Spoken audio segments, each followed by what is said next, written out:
मैं क्या बता रही थी? कथा। आप क्या सुन रहे थे? कथा। मैं बता रही थी भगवान ने हमें जन्म दिया है अपने कर्म के अनुसार। एक किसान है, उसके पास बहुत थोड़ी सी ही भूमि है। जितना ये स्टेज है उतनी ही भूमि है। वो भूमि में वो किसान ने एक बोरवेल लिया और वो भूमि में अलग अलग पेड़ लगाए हैं। एक आम का पेड़ लगाया, एक केले का पेड़ लगाया, एक इमली का पेड़ लगाया, एक आंवले का पेड़ लगाया, एक नींबू का पेड़ लगाया। ऐसे अलग अलग पेड़ लगाए हैं। गन्ने का पेड़ लगाया। गन्ना मतलब हाँ उस घूस नहीं, हाँ उस। एक करेले का पेड़ लगाया, मिर्च का पेड़ लगाया। ऐसे बहुत सारे अलग अलग पेड़ लगाए। मुझे बताओ सभी पेड़ों को जमीन कितनी है? एक। सभी पेड़ों को जमीन, जोर से बोलिए, सभी पेड़ों को जमीन, सभी पेड़ों को किसान, सभी पेड़ों को पानी, सभी पेड़ों को सूर्य प्रकाश, सभी पेड़ों को चंद्र प्रकाश, सभी पेड़ों को खाद, तो सभी पेड़ों के फलों की रुचि भी एक। फलों की रुचि एक, फलों की रुचि अलग अलग है। इतना ही नहीं, केले का जो पेड़ है वो बहुत मीठा है। इतना मीठा कि डायबिटीज वाले खा भी नहीं सकते, इतना मीठा। उसी के ही पास नींबू का पेड़ है, वो बहुत खट्टा। पकने से पहले भी खट्टा, पकने के बाद भी खट्टा। नींबू नींबू नींबू।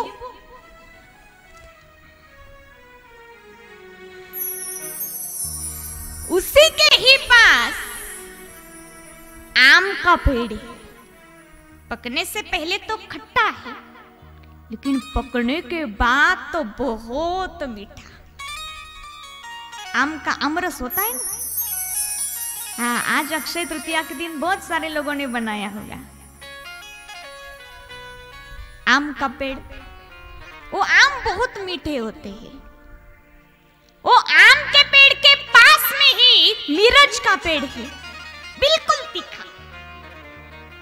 उसी के ही पास में आंवले का पेड़ है, बिल्कुल कसेला, तुरट। उसी के ही पास गन्ने का पेड़ है, वो बहुत मीठा। वो गन्ने के पेड़ के ऊपर ही करेले का पेड़ है, बिल्कुल कड़वा। तो महाराज जी, सभी पेड़ों को जमीन एक, पानी भी एक, किसान भी एक, सूर्य प्रकाश भी एक, चंद्र प्रकाश भी एक, तो सभी पेड़ों की फलों की रुचि अलग अलग है। ऐसा क्यों?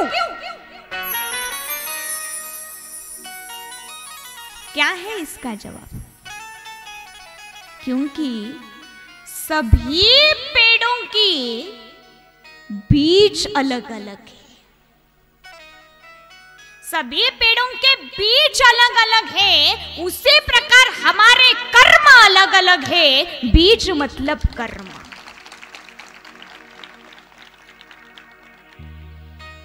हमारे जैसे कर्म है वैसा ही हमें जन्म मिलता है।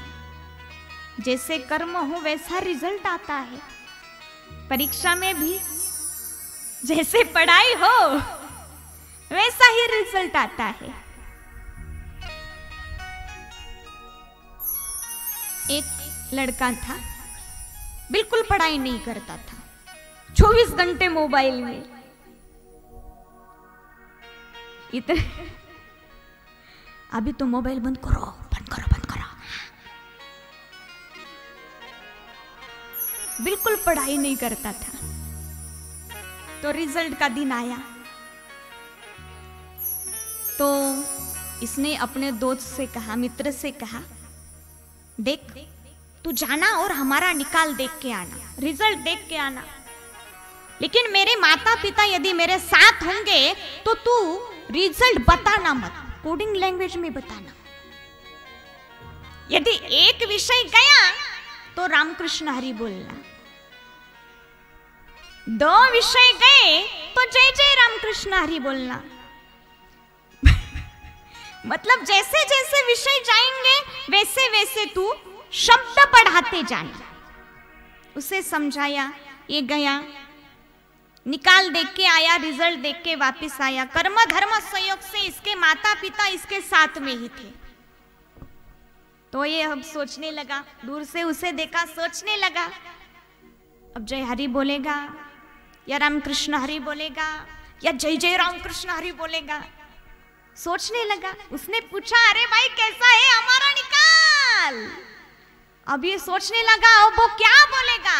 अब मित्र दौड़ते दौड़ते दौड़ते दौड़ते आया, इसको साष्टांग दंडवत किया और कहने लगा, पुंडलीक वरधारी विठ्ठल श्री ज्ञानदेव तुकाराम पंढरीनाथ भगवान की बोलिए, गोपाल कृष्ण भगवान की। मतलब इसके सभी विषय गए।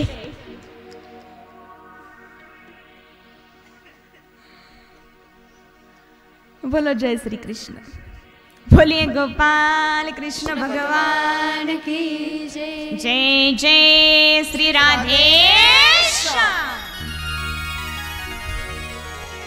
जैसे पढ़ाई हो वैसे रिजल्ट मिलता है, उसी प्रकार जैसे कर्म हो वैसा ही जन्म मिलता है। तो मैत्रेय मुनि जी कहते हैं, विदुर जी हमारे कर्म अलग अलग है, इसीलिए हमें अलग अलग जन्म मिला है, अलग अलग रूप से जन्म मिला है। विदुर जी कहते हैं, महाराज जी भगवान ने ये दुनिया बनाई, ये बात तो सही है। ब्रह्मदेव जी ने दुनिया बनाई, ये बात तो सही है, लेकिन ब्रह्मदेव जी कैसे निर्माण हुए? तो मैत्रेय मुनि जी कहते हैं, ब्रह्मदेव जी कैसे निर्माण हुए ये मैं आपको बताऊंगा, लेकिन एक शर्त पे। कौन सी शर्त? अरे मामा जी आपको क्या बताए, हमारे लासल गांव के लोग इतने होशियार हैं, इतने अंतर्यामी हैं कि मेरी शर्त बिना बताए पहचान जाते हैं। कौन सी शर्त है? तो कीजिएगा भजन। गोविंद गोपाल राधे श्याम, नंद नंदन सलोन में घश्याम। गोविंद गोपाल राधे श्याम, नंद नंदन सलोन में घश्याम। गोविंद गोपाल राधे श्याम, नंद